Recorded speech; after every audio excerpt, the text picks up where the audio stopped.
A ver, Rod Bauer es un personaje muy interesante en esta historia, ¿sí? Hablamos del cerebro, del jefe del comité militar de la OTAN. Este almirante neerlandés acaba de pisar suelo ucraniano, Kiev, para ser más específicos. Su llegada en medio de misiles rusos que simbolizan una respuesta a los atentados orquestados en plena fiesta electoral coinciden con la visita de este personaje. Ahora, cabe preguntarse lo siguiente: ¿qué tanto va a cambiar el conflicto a partir de la llegada de esta persona, de Rob Bauer? Desde luego, más allá de la provocación que esto simboliza, ¿hacia dónde planea conducir la alianza este contexto tan difícil para Ucrania y sus civiles? ¿Estamos tal vez ante una peligrosa presencia en Kiev? Es más, podemos decir que la presencia de Bauer es más peligrosa para Ucrania que los propios misiles de los rusos. Este tema va a dar mucho que hablar. Y para hablar al respecto, tengo el honor, el placer de presentar a un invitado de lujo. Por supuesto, usted ya lo debe conocer, él ha estado con nosotros en muchos programas. Se trata de Jesús López Almejo, tu profe de RI, con quien hablaremos sobre lo que está pasando en Ucrania. OTAN, Rusia, personajes como Bauer aparecen en escena. Jesús, te agradezco por tu presencia en Prensa Alternativa. Bienvenido a casa, amigo. Gracias, mi querido Enzo. Un placer, un honor para mí estar aquí con ustedes, como dices tú, para intercambiar reflexiones y que además es bastante pertinente, no solamente en el plano coyuntural, sino también en el plano estructural, porque sin duda alguna hay muchísimas cosas que desconocemos, pero hay otras que por lo menos podríamos problematizar, Enzo. Perfecto, Jesús, es una buena acotación. Y eso es a lo que quiero oír, aquello a lo que desconocemos. Es impactante pensar en la presencia de Bauer en estos momentos, cuando ya se habla incluso del envío de tropas occidentales a Ucrania. ¿Por qué elige este momento la OTAN para enviar al cerebro militar, por llamarlo de alguna manera, al almirante neerlandés? ¿Qué hay detrás de esto, Jesús?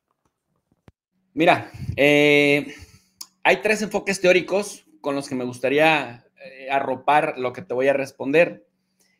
Voy a empezar por lo que se conoce como el constructivismo. El constructivismo es un enfoque teórico, es decir, que observa, que sistematiza la información y a partir de ahí enarbola conjeturas, que dice que la realidad se sostiene o se crea colectivamente. Y los individuos le damos atributos a los objetos y no al revés. Es decir, el objeto por sí solo carece de significado. Los seres humanos, los sujetos vivos, vibrantes, apasionantes, con subjetividades, le damos, pues, el significado y el valor y la importancia a los objetos. Y la simbología es muy importante. En ese contexto, el constructivismo dice que parte de la construcción de la estructura mental, de lo que se conoce también como la episteme, es decir, la estructura de conocimientos que nos permite validar cosas y también deslegitimar otras, cuentan y cuentan muchísimo. El constructivismo, como un enfoque que observa sistemáticamente las conductas, no solamente se basa en lo matemático, sino también en la simbología, porque al ser seres humanos con subjetividades, con influencias de nuestras ideologías, con influencias de ideas que estructuran nuestra mente y condicionan nuestra acción, pues es muy importante observar eso para entender qué es lo que está sucediendo. Y fíjate, Enzo, que es muy pertinente mencionar esta visita justamente de este señor Bauer, neerlandés, porque tenemos un momento en el que en la OTAN pasan varias cosas, muchas cosas, están excitados en el mal sentido del término, porque están empezando a ver que tienen una gran capacidad de control de los 32 participantes de esta alianza militar. ¿En qué sentido? Primero, en hacerlos que gasten muchísimo presupuesto en gasto militar, valga la redundancia, que destinen millones y millones de dólares, miles de millones de dólares al gasto militar. ¿Quién compra? ¿Quién vende? ¿Quién comercializa? lo que ahí están obligándose de manera colectiva a comprar. Van a pasar, primero dijeron, el mínimo indispensable para invertir es el 2% equivalente a su Producto Interno Bruto. Oye, países como Italia, Alemania, Francia, España, Polonia, ya tienen productos internos brutos bastante considerables. No por nada son parte del G20, el grupo de los 20, Turquía misma. Entonces, si los obligas a que el 2% del equivalente a su Producto Interno Bruto, que para la gente que nos está escuchando entienda, y que no es un lenguaje muy técnico, el Producto Interno Bruto es todo aquello que se produce dentro de tu país, dentro de las fronteras de tu nación, independientemente de que sea nacional o de que sea extranjero, es decir, de que vienen extranjeros a invertir y a producirlo, pero todo lo que se produce dentro de tu país, los economistas lo han tomado como una medida anual de referencia para ver más o menos cuánto circulante y cuántos pasivos y activos hay al interior de unas fronteras determinadas. Y cuando entonces sacan ese tabulador y dicen, bueno, mira, se producen 500 mil millones de dólares en X, Y y Z, entonces, ¿cuánto es el 2%? Y que por lo menos eso, estoy dando una cantidad así, pero para que la gente tenga eso como referencia, como punto de partida. Entonces, hacen ese equivalente y entonces te dicen, tu gobierno de Grecia, tu gobierno de Polonia, tu gobierno de Estonia, Letonia, Lituania, estás obligado a, por lo menos, invertir la cantidad equivalente al 2% de tu Producto Interno Bruto. Oye, pero si en Europa, pues tenemos a Rheinmetall, esta industria armamentista sueco-alemana para producir armas y algunas otras, pero no las suficientes para que todos esos 32 países de la Alianza Transatlántica vayan a invertir, pues entonces tienen que ir a Lockheed Martin, a Boeing, a General Dynamics. Todas estas joyas son productoras, exportadoras, comercializadoras de armamento en Estados Unidos. Entonces, eso nada más el tema de las armas, de la artillería, de los tanques, de los sistemas HIMARS, de los Patriot, de los Abrams, los tanques, pero además cómprales uniforme, entonces entran toda la industria de la ropa. Además, prodúceles infraestructura, bases militares que requieren pistas de aterrizaje, helipuertos, pero que también requieren primarias, secundarias, preparatorias, universidades para los hijos de los militares que van a estar enclaustrados. Y entonces entran las constructoras.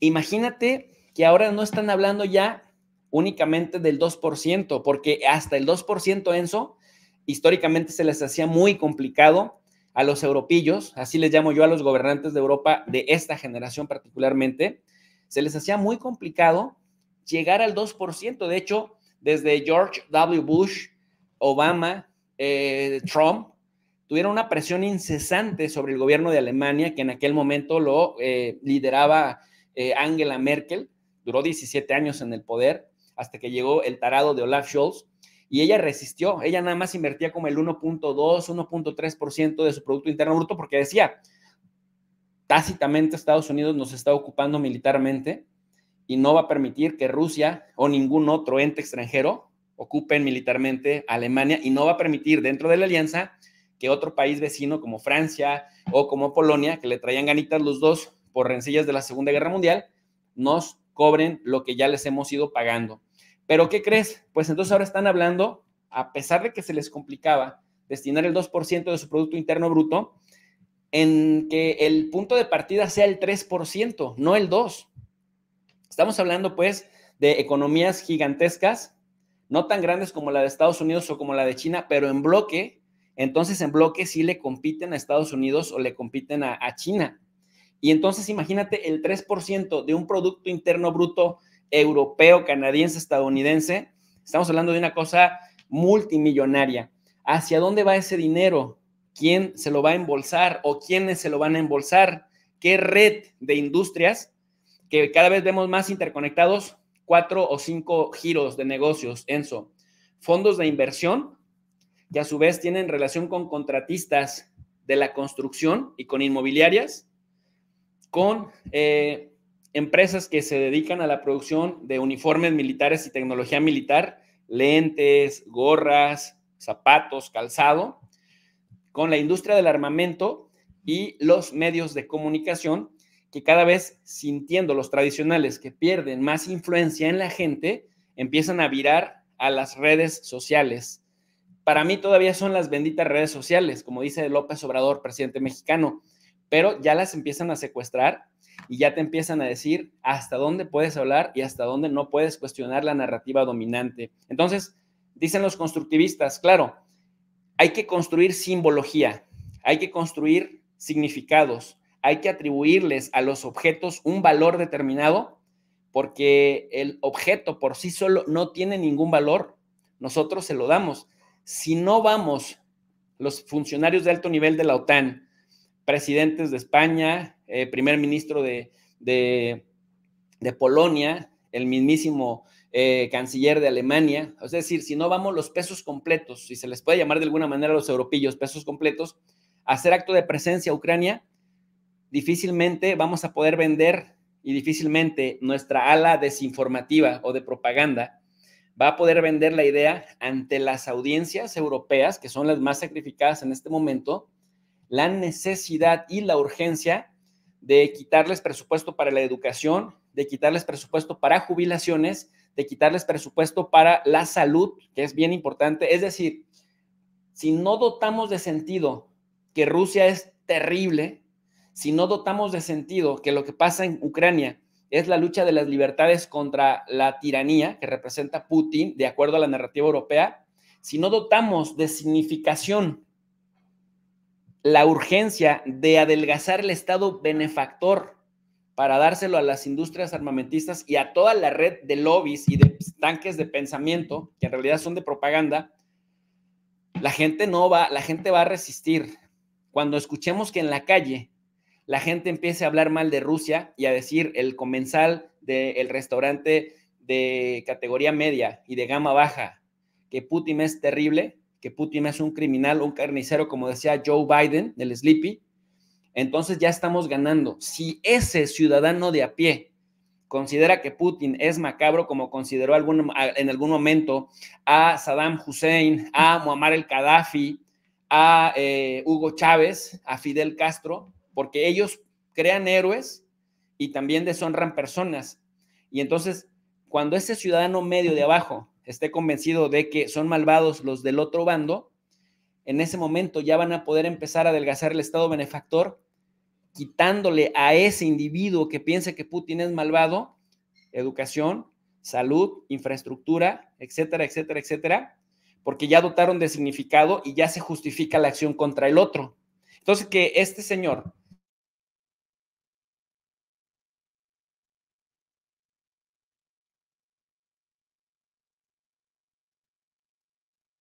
Sí, justo me hace una observación, perdón, que Jesús, perfecto, ahora sí, perdón, gracias. estamos nuevamente, sí.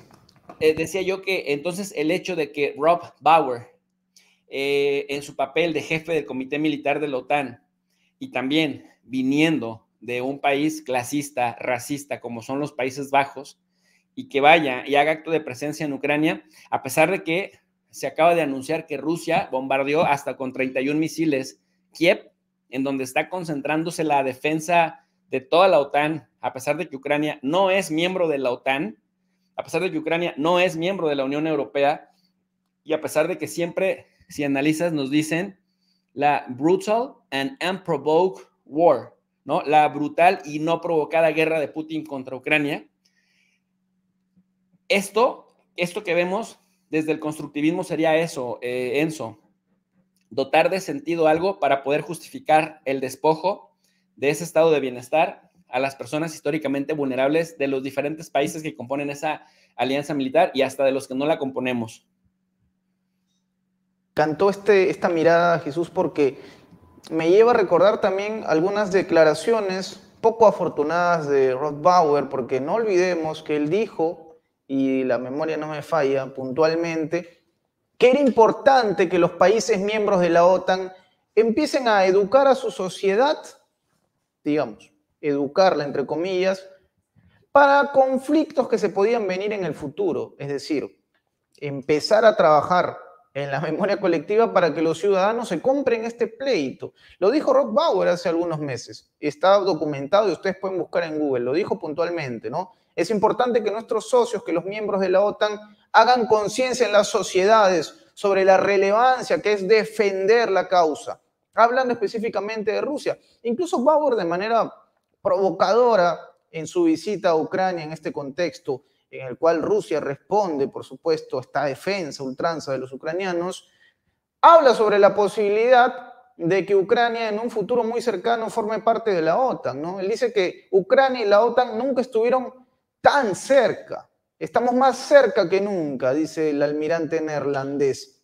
Y esto también me lleva a pensar, Jesús, y hablando precisamente sobre esta intención de sembrar esa conciencia en los ciudadanos de Ucrania, a lo que dijeron en Estados Unidos hace algunos días, ¿no? Me parece que fue el senador Lindsey Graham, que habló sobre la necesidad de enviar a más jóvenes al campo de batalla, porque a él le parecía absurdo que hay un tope de 27 años. Mientras más jovencitos, mejor, es lo que dijo el senador republicano. Entonces, entramos a un terreno bastante complejo, Jesús, con lo que estás mencionando, con este escenario cada vez más crítico, y que se siguen sumando voces desde la OTAN, provocadoras como la de Kaja Kallas, si hablamos precisamente, Kaja Kallas, si hablamos precisamente de la primera ministra Estonia.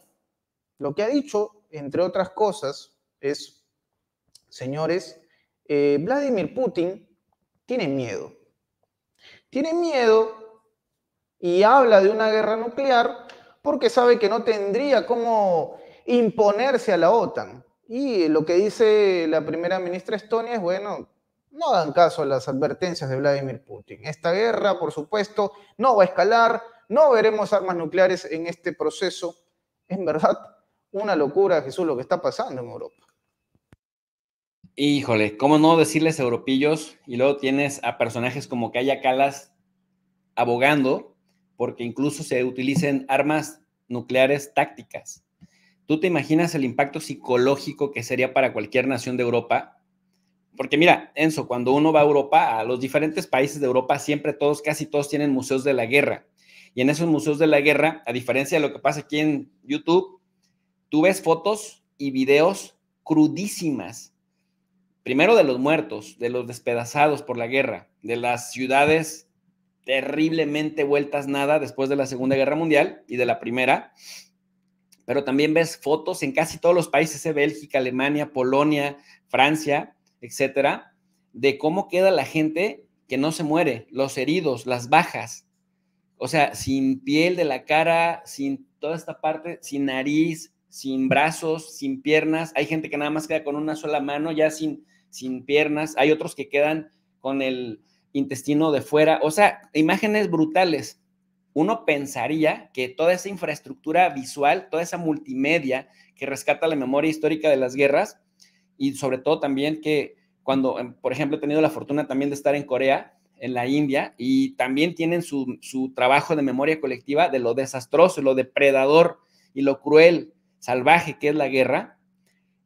Uno pensaría que están más sensibilizados, pero luego llegan personajes como Kaja Kallas a decir que no se le tenga temor a las bombas nucleares de Putin, porque si Putin tiene armas nucleares, pues también la OTAN tiene armas nucleares. ¿Y qué pasó? Entonces uno dice, a ver, estos están planteando el apocalipsis.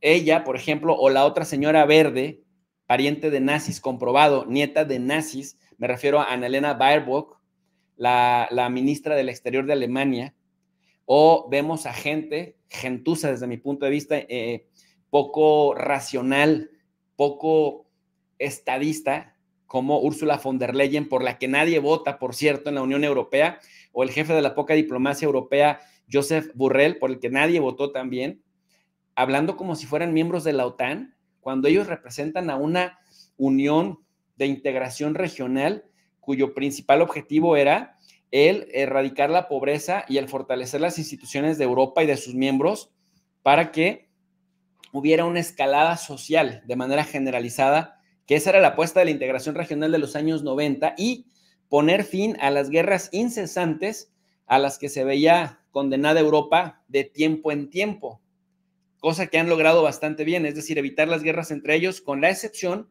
de que bombardean a un europeo que no era miembro de la Unión Europea ni de la OTAN, llamado Serbia en los años 90 finales, de las que, por ejemplo, Joe Biden se jacta de haber sido autor intelectual. Bueno, estas personas, por ejemplo, Ursula von der Leyen, Enzo, tiene 7 hijos. Cuando le preguntan los periodistas si alguno de sus 7 hijos iría a la guerra, te dice no, en su vida han manejado un arma. Esos son bastante civilizados como para utilizar armas. Pero si quieres que vayan a pelear tus guerras, las guerras que tú inflamas con las narrativas Ursula von der Leyen, pero tus hijos no, porque no saben agarrar armas. A pesar de que ella fue ministra de Defensa de Alemania antes de ser la presidenta de la Comisión Europea. Entonces, esto me lleva esta insensatez, irresponsabilidad, escuchando a Macron, jugando al señor de la guerra, porque Francia, dentro de la Unión Europea, es el único país que tiene armas nucleares, diciendo que no habría que excluir nada. O sea, es que esta gente quiere enterrar esta humanidad, como esta civilización como la conocemos, en el mediano plazo. Y por más que Vladimir Putin repite desde Rusia, lo único que queríamos con Europa era hacer negocios, lo único que queríamos con Europa era garantizar su progreso, vendiéndoles hidrocarburos buenos, bonitos y baratos. Y miren cómo nos están pagando. No tenemos reclamos históricos territoriales. Hemos satisfecho todas las ambiciones territoriales que queríamos y lo único que necesitamos es un acuerdo de seguridad inclusiva que haga que para que se sientan seguros ellos, también nos tengamos que sentir seguros nosotros, y a Ucrania la queríamos neutral históricamente. Aquí, Enzo, entra el segundo enfoque teórico que te quería mencionar, y es el enfoque del realismo político. El realismo político es una teoría patrocinada por los Rockefeller, no es teoría de la conspiración. La gente que nos está viendo puede googlear, puede ir a los servidores y buscar la teoría de la política internacional que promueven los Rockefeller allá por los años 40, congrega a los mejores profesores de relaciones internacionales y ciencias políticas de Estados Unidos, Princeton, Berkeley, Chicago, Yale, la NYU, Columbia, Chicago, Harvard. Y entonces esta teoría dice, nosotros, viendo correlaciones, viendo causalidades, viendo frecuencias, observamos que el sistema internacional, uno, es anárquico, es decir, que no hay autoridad, no hay un gobierno mundial. Entonces, alguien tiene que llenar ese huecote, y en ese alguien están las disputas hegemónicas. Entonces, se da el equilibrio de poder entre países. Para ellos, el sistema internacional, al ser anárquico, genera que todo interés se define en términos de poder y que los estados no cooperen, se alíen circunstancialmente porque todos están intentando maximizar sus propias posiciones de poder. Cuarto, dice, el sistema internacional es pues un juego de suma cero en donde lo que uno gana, el otro lo pierde. Por lo tanto, no se dan el lujo de perder un centímetro o son capaces de morir en el intento para no perder ni un centímetro porque consideran que si lo pierden, lo abandonan, el otro lo gana. En estos momentos parecía, y de hecho así se informó a finales de los años 90 con autores fracasados, como Francis Fukuyama, este famosísimo libro El fin de la historia, que decían, Enzo, que la humanidad ya estaba mentalmente y espiritualmente, intelectualmente en otra sintonía, y que ya no se necesitaba de la violencia, que las guerras eran cosa del pasado. Y fíjate, fue tan influyente eso que los países europeos empezaron a olvidarse de hacer obligatorio el servicio militar. Y digo que son fracasados porque un enfoque teórico es exitoso en la medida que no importa cuántas décadas pasen, siguen sus premisas teniendo la capacidad de explicarte la conducta humana en determinados rubros y campos. El realismo entonces no estaba fracasando. El realismo sí nos estaba planteando un panorama que nuevamente hoy estamos viendo, porque ¿qué crees? Todos esos países o todos esos gobiernos que le hacían caso a Francis Fukuyama, que decía que ya la violencia era cosa del pasado y era el fin de la historia, y ahora estamos evolucionando a otro estadio, se están volviendo a retomar el servicio militar. Y ojo, no solamente para hombres, también para mujeres. Y efectivamente hay países en donde ya están ampliando las edades porque históricamente el ideal es que vayan jovencitos de 18 a 22 o 23 años.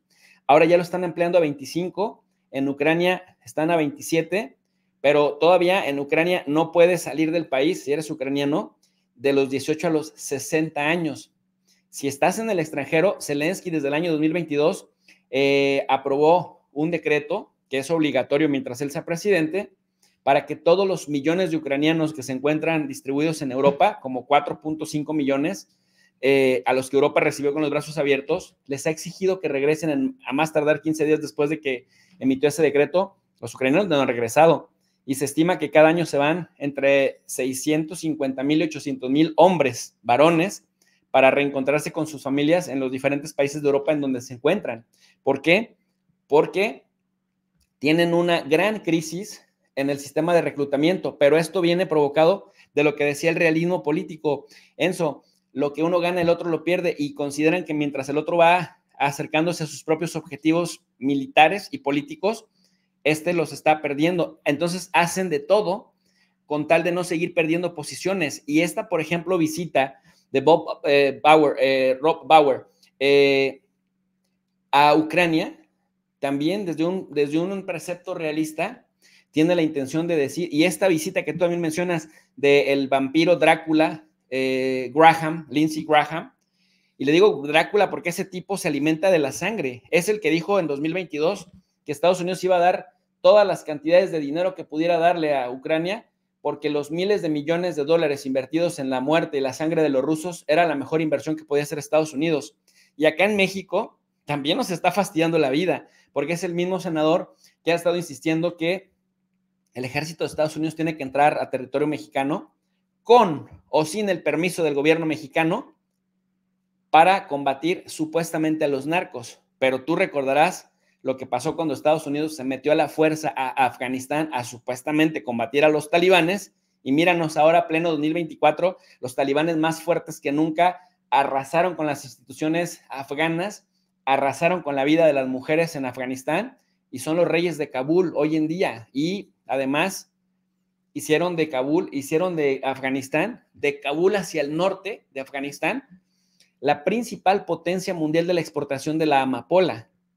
O sea, para que la gente que nos está escuchando no nada más crea que la teoría es ahí un conjunto de premisas aburridas que unos locos ociosos se ponen ahí a escribir y que qué hueva, mejor le pasamos a lo práctico. No, no, no. Cuando observa uno que esos son conocimientos acumulados que nos sirven para entender la realidad, y sabes otra cosa, la circularidad de los fenómenos, porque esto se repite y se repite y se repite, entonces ya más o menos podemos evaluar en qué punto estamos situados.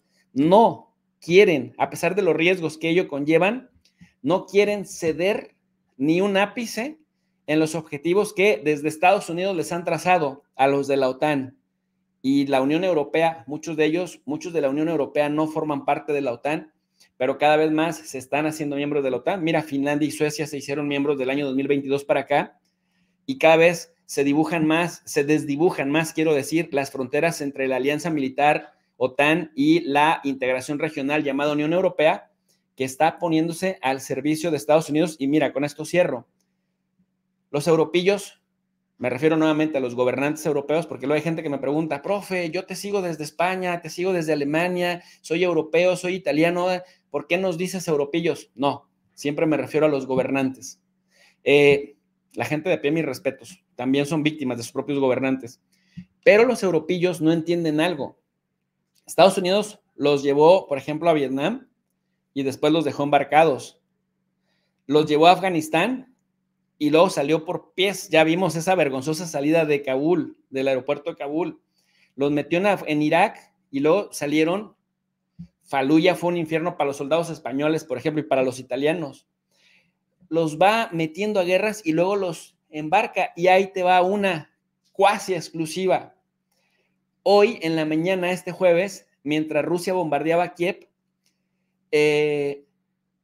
21 de marzo, que empieza la primavera, Donald Trump, que ha estado repitiendo una y otra vez, ya les generó bastantes dudas a los líderes de la Unión, de la Organización del Tratado del Atlántico Norte, y dicen: tenemos que fortalecer nuestros mecanismos de autodefensa porque parece que los días en los que Estados Unidos con su paraguas nuclear nos había protegido están por llegar a su fin si Donald Trump gana las elecciones en Estados Unidos, porque Trump ha vuelto a repetir este fin de semana que cuando él llegue otra vez a la presidencia va a revisar que todos los miembros de la OTAN estén pagando por lo menos el 2% de su Producto Interno Bruto en gasto militar, y si no, no solamente no los va a defender, sino que va a incentivar a Rusia para que les ataque. Imagínate qué humillación, los agarran de subordinados, por eso también les digo europeones, los ponen a pelear aquí, acá y allá las batallas de Estados Unidos, y cuando Estados Unidos considera necesario, se va por pies y los europeos se quedan con los broncas, con las batallas, con los pleitos del vecino del norte que ahora necesita irse a concentrar en China si gana Trump, que esa sería la movida, cambiar el escenario euroasiático para ir al Pacífico, y que tiene todo menos Pacífico, y dejar a los europeos embarcados con Rusia. Yo quiero ver a Macron, Enzo, en realidad no lo quiero ver, pero es muy interesante observar cuál será su narrativa si llega a ganar Donald Trump y les llega a decir, órale, de Ucrania se encargan ustedes en Europa, como es lo que ha venido diciendo últimamente. ¿Cómo ves? Correcto lo que mencionas, Jesús, porque de hecho Donald Trump fue tan sincero que habló sobre el maravilloso océano que separaba a Europa de Estados Unidos.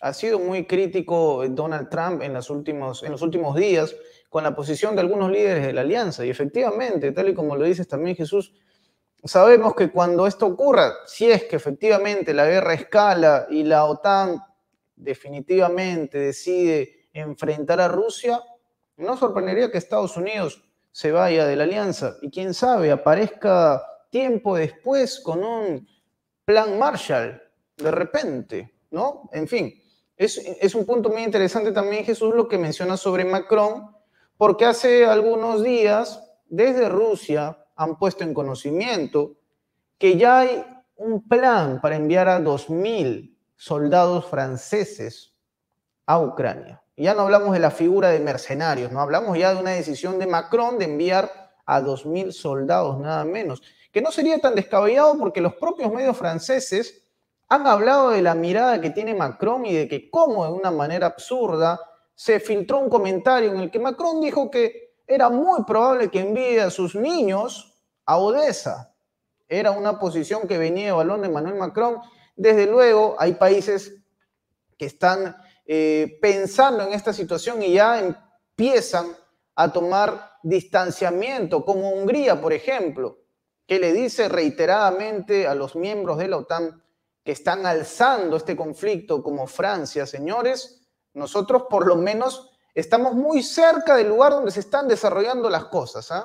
Nosotros como Hungría, bueno, obviamente Hungría pertenece a la alianza, eso es innegable, quizás uno de los miembros que ha puesto ciertas trabas en su momento cuando se hablaba de la adhesión de Suecia, ¿no? Pero ya Hungría, por ejemplo, empieza a hablar con esa franqueza a los otros miembros de la OTAN que están más alejados de la zona de conflicto. Por supuesto, entendemos una decisión que no sabemos hasta qué punto pueda escalar, Jesús. ¿Tú crees que va a llegar un momento en el cual la narrativa de estos líderes cambie a partir de algo? ¿Ves que se va a mantener? ¿Qué pronóstico se podría dar para los próximos meses, Jesús, cuando sabemos que por lo menos del lado de Rusia es innegociable Crimea y lo han remarcado? Es innegociable. No hay manera de poner en duda la soberanía de Rusia sobre Crimea. ¿Cómo ves tú este panorama, Jesús, en los meses que se vienen?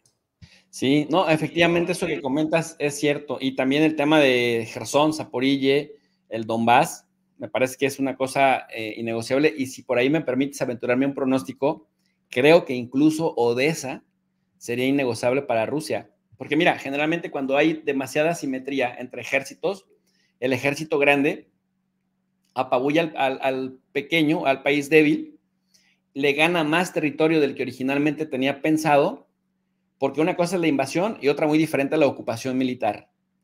La ocupación militar necesita que la gente de adentro esté dispuesta a tener la presencia de un ejército extranjero, Pero resulta que como ucranianos y rusos, étnicamente, culturalmente, casi son lo mismo, son ahí primos, hermanos, son parientes, bueno, fueron Unión Soviética por muchísimas décadas.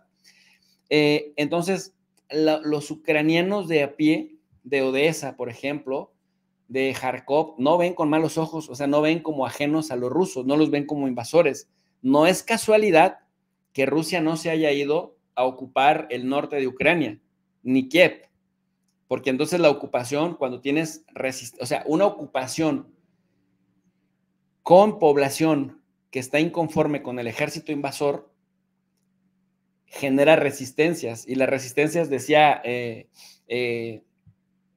Max Weber, las resistencias deslegitiman una decisión política y la encarecen. Entonces, estratégicamente, y es lo que mucha gente no entiende, que viene a decirnos, ay, es que Rusia no pudo ocupar toda Ucrania. Bueno, ¿y qué tal si nunca la quiso ocupar por completo? Entonces, estratégicamente va y ocupa en donde hay población con simpatías por las causas rusas, hay población rusa, históricamente rusa, que hablan ruso, que se identifican con la cultura y la tradición rusa, y que cuando les preguntas qué pasaporte prefieres, el ruso o el ucraniano, te dicen que el ruso. Yo creo que Odessa sería un triple salto para Rusia, porque uno, le quitas el acceso al mar, no solamente a Ucrania, a Europa, porque por ese puerto sale el grano ucraniano que va también para Europa.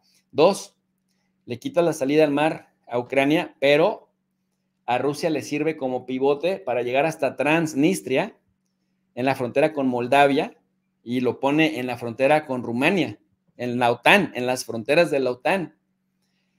Y tercero, decía yo hace un momento que los ejércitos grandes suelen agarrarle más territorio del necesario a los ejércitos más pequeños para que en una negociación pueda hacer la devolución de ciertos territorios, pero quedándose con los que verdaderamente le interesan, de tal suerte que, vamos a decir que en una escala de 0 a 100 le importa, le considera vital un 60%, van a ocupar un 85%, y después en una negociación van a devolver 25%, pero ya se quedan con el 60% que originalmente les interesaba. Creo que por ahí va el tema de haberse quedado con Jersón, con Zaporille, e incluso creo que van por Odessa, pero creo que no estarían, podrían negociar una parte de Odessa. Bueno, pero en ese intento van. Ahora, quiero hablarte del tercer enfoque teórico para aterrizarlo a la realidad y poderte responder al tema de los pronósticos. El liberalismo. En las relaciones internacionales a este enfoque le decimos el paradigma transnacional, o le decimos el paradigma neoinstitucional, no desde el punto de vista económico, sino desde el punto de vista político. Y el neoliberalismo o el institucionalismo, neoinstitucionalismo, sostiene que hay actores no estatales que defienden la agenda de los actores estatales, es decir, de los gobiernos. Punto número uno. Consideran también que gracias a que hay una interdependencia compleja en el día a día entre estos actores que comparten una región y que comparten comercio, pues gracias a eso no se van a hacer la guerra, porque entonces todos pierden, todos ganan y se nutren justamente de las buenas relaciones. Para el neoinstitucionalismo o el paradigma liberal, Enzo, el sistema internacional es un juego de suma positiva. A diferencia del realismo, es una relación de ganar-ganar. Por eso hay estados o actores cooperativos. Bueno, pues déjame te digo que ese enfoque teórico es el que más dañado se ha visto, porque lo que estamos observando, quienes pensábamos hace 3, 4 o 5 años, si nos hubiéramos ido a tomar un café y me preguntas, oye, ¿qué tiempos aquellos en donde los alemanes y los rusos se mataron, se mataron por miles, por millones en la Segunda Guerra Mundial? Y ahora tienes inversiones alemanas muy importantes en Rusia e inversiones rusas muy importantes en Alemania. Si esto me lo hubieras dicho hace 5 años y luego me hubieras preguntado, ¿crees que algún día se vayan a la guerra?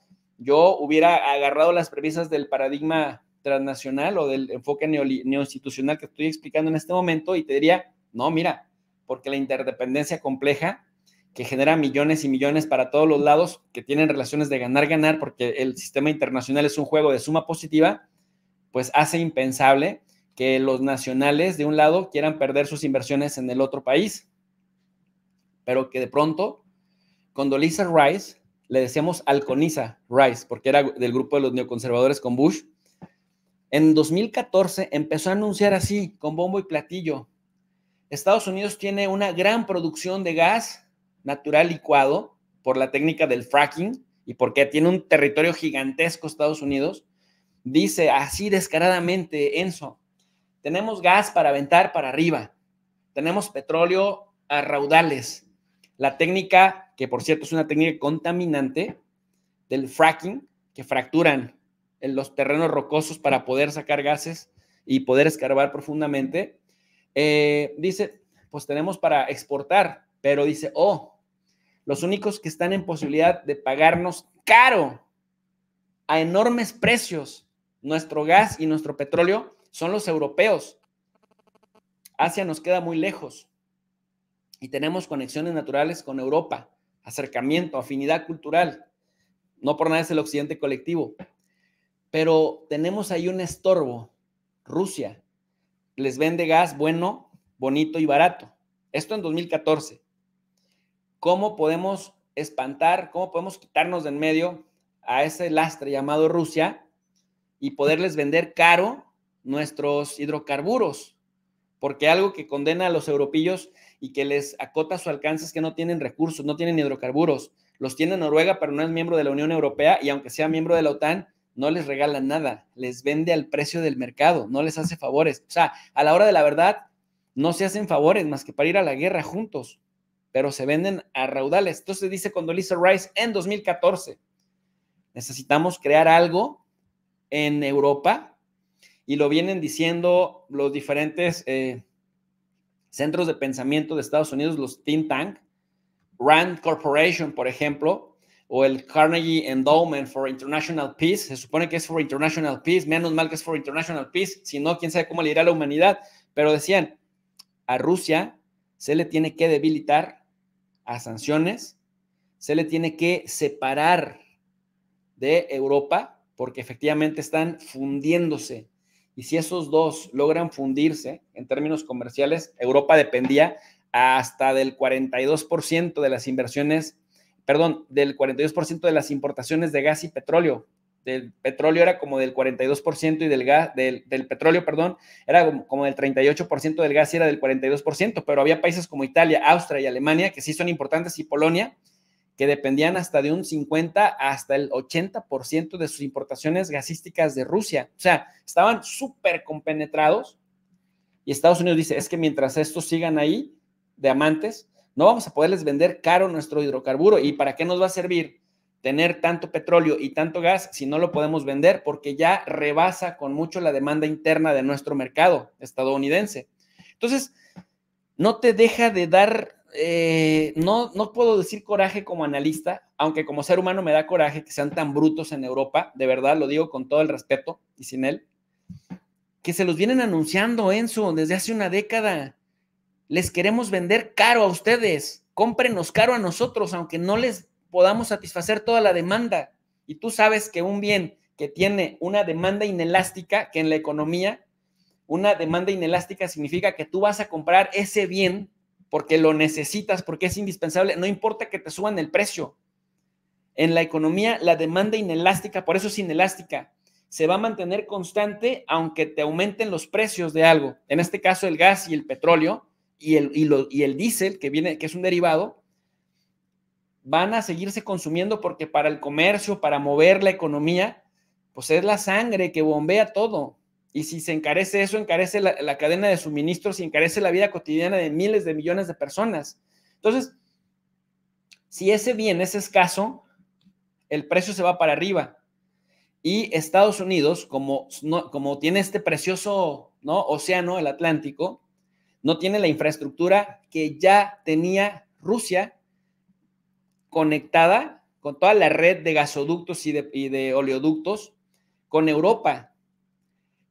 Estados Unidos nada más puede darles hasta el 10% de lo que Rusia les daba, de lo que necesitan los mismos europeos. Entonces, ¿qué genera esto?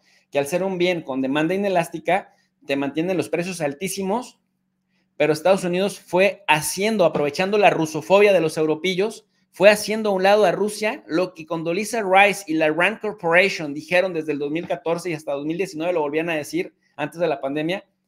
Oye, en pleno 2024 ya lo lograron. O sea, el ganón o los ganones sí han sido las industrias armamentistas de Estados Unidos, ha sido el gobierno de Estados Unidos, ha sido también las gaseras de Estados Unidos, las petroleras de Estados Unidos, las 7 hermanas, y los europillos bobolones ya se están echando una soga al cuello con sus 17,000 sanciones en contra de Rusia.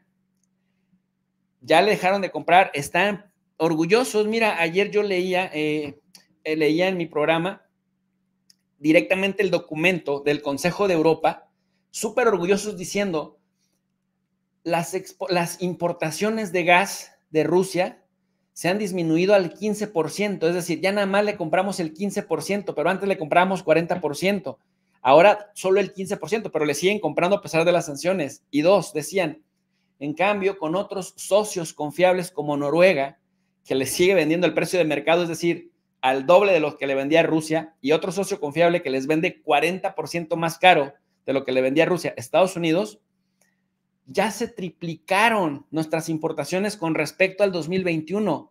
Yo digo, pero estos sí son brutos. O sea, están presumiendo que se han triplicado las importaciones de un país que les vende más caro de lo que le vendía el otro al que le están peleando. Y ahí te va el remate.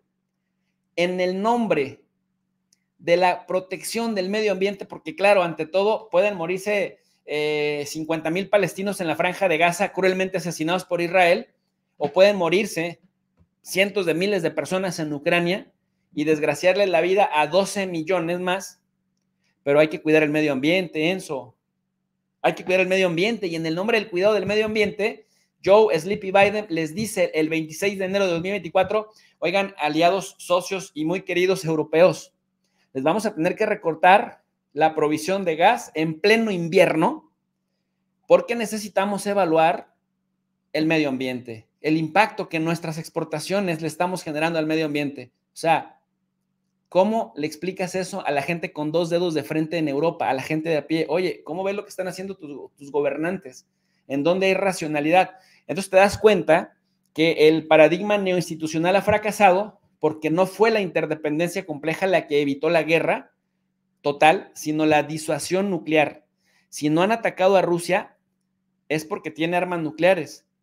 Pero mira, los yemeníes rápido fueron a bombardear los Estados Unidos y Reino Unido, pero no se han metido a Irán. Tienen dudas de si Irán ya logró su primera ojiva nuclear y no se han metido contra Rusia directamente, porque la disuasión nuclear es, en este caso sería un enfoque realista, es lo que evita que estos vayan y se metan en una guerra que sería como de las dimensiones de la Segunda Guerra Mundial, pero todavía con un número muchísimo mayor. Así que vemos que racionalmente los actores de alto nivel en Europa no han hecho nada por mejorar sus posiciones, pero quien sí dio un salto cuantitativo muy fuerte fue Estados Unidos, Enzo, aprovechándose de esa situación de la rusofobia en Europa, pero también de la subordinación histórica que después de la Segunda Guerra Mundial quedó de Europa hacia Estados Unidos.